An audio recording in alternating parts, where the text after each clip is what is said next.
Police Major Junje Liba. Major, good afternoon. Section John Diaz, live kikaw karon sa Aksyon Radyo Bacolod.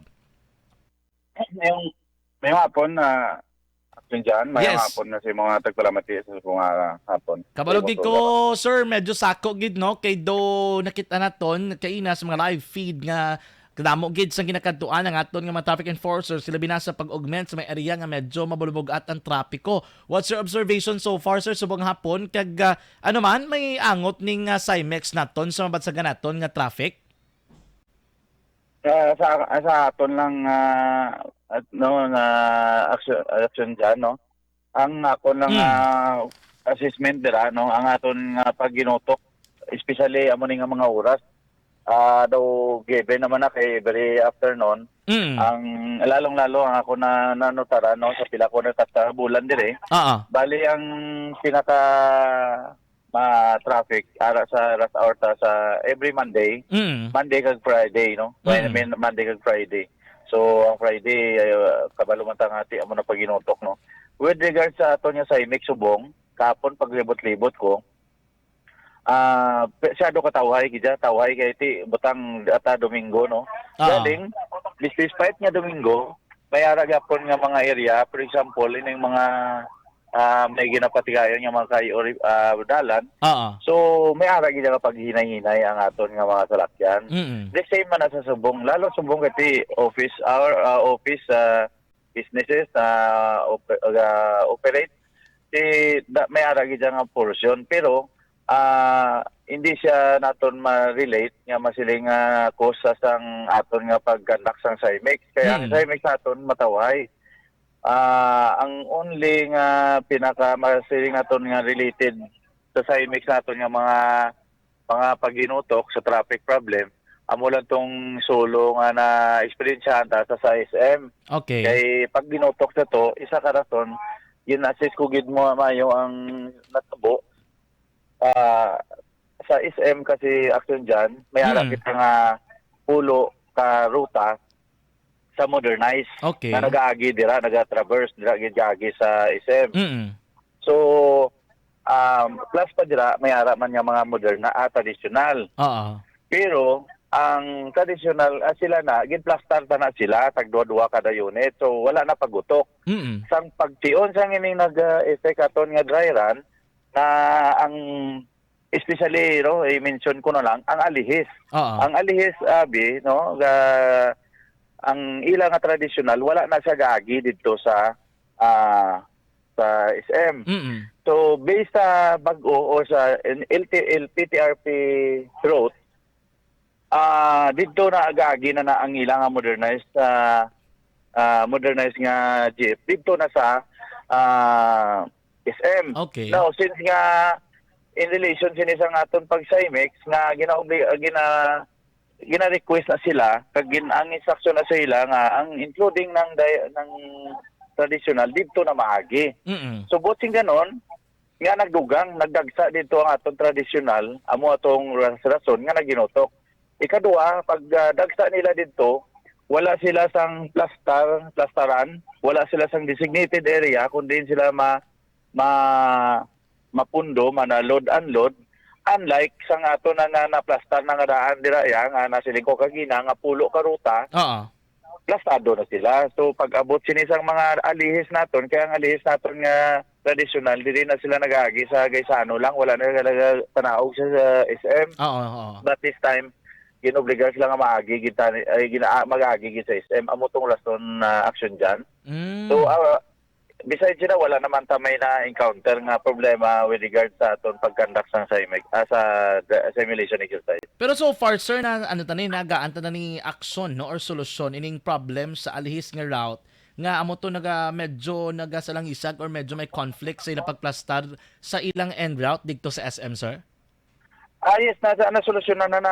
Actually, naghatag na ko instruction sa pinaka-area supervisor dira na i-assist sila kag kung pwede i-designate man sila sa area nga pwede sila maka-load, unload. Hindi lang sila mag-double park dito sa naka-ara na existing na. Kag minimize sila na magkatuto. What I mean is that pag-abot nila dira kung mga, let's say for example, apat na sila ka unit, dapat malakat na ang duha. Kaya ang aton na pinaka ginasuggest or ginaplastar sa ila, kada ruta is allowed lang ta duha lang ka unit nga mag pundo gida magpahulat ng pasahero. Ang sobra sinati na dapat malakat na. So mo lang naging instruction ta kagina bilang immediate ta naton nga remedy para lang ma-address na kay so far wala naman may natabo nga ginuto pa. Subong sir, we have 10 routes nga dra nagalusot sa SM. Previously mga pila lang sir how? Balik sa kuan kung sa aton nga dati na may ara kita 44 ka ruta. So more than pa na daw ang isip ko para sa mga 18 ka ruta. Pero during pa na sa traditional. Okay. Oo, so ngayon subong kay nag-merge ng iba niya ruta sa nag-merging na, so instead of 40 plus na naimo na lang na sila subong 24. So out of 24, 10 ka routes na sila gagi. Ang out of 10, may apat nga sa south na siya nga bound. Ang anom northbound. Okay. So meaning ang ginhimo ko tada, ang northbound dili man nato gintagaan sang lugar sa north wing. Naguluan ang south man dili man sa south. Galing di sa balance. So ayoko na lang ang Fortune Town dito na lang ginimpon sa southbound para at least mabalance ang duha ka side. Now, amo na sa tradition as a modernized kag alternate modernized, traditional, modernized, traditional. That's why subong may paggutok na siya. Although amo na sa pulo lang ang nagagi na lang, unlike sa una nga damo, pero subong pulo na lang pero may paggutok because lagko gid man ang unit nga na modernized. Oo. Lagko gid tika na ako masur kung 20 ka magtililipon dabla. Yes. Ang apat ka rin nga sang dalan sinadra ginutok na sila. Yes, so kabay pasundon to nilang imo advisory nga hindi magtinir ang apat, duha-duha lang gid kada ruta para ligwang lang. So amo gina-implement ko subong action diyan nga hindi gid sila pwede mag-sobra kay kung mag-sobra unfair naman amo sundon sang iban naman nya ruta. So kada gutok kiti imagine mo pulo ka ruta ang garuta dira sa SM. Tas pa na tagduha-duha na sila ka grupo kay may traditional, may modernized. That is 20 na nakakuan. I-times mo ang 20 sa times 2, 40 ka salakyan arada permi parada. So amo na siya ka gutok, magutok kina siya. Gani man sir, no? Well, anyway, sir, anong imong hingyo, no? Ilabi na sining nagapadayon sa gihapon nga Cymex, and of course considering ang traffic is medyo heavy gid man bangod sini mga ginakayo nga mga dalanon, mga construction kay iban pa sir liba nga mga factors affecting this. Yes, action dyan, thank you. Bali ang aton nang panawagan ta sa mga hindi lang sa aton nga mga motorista.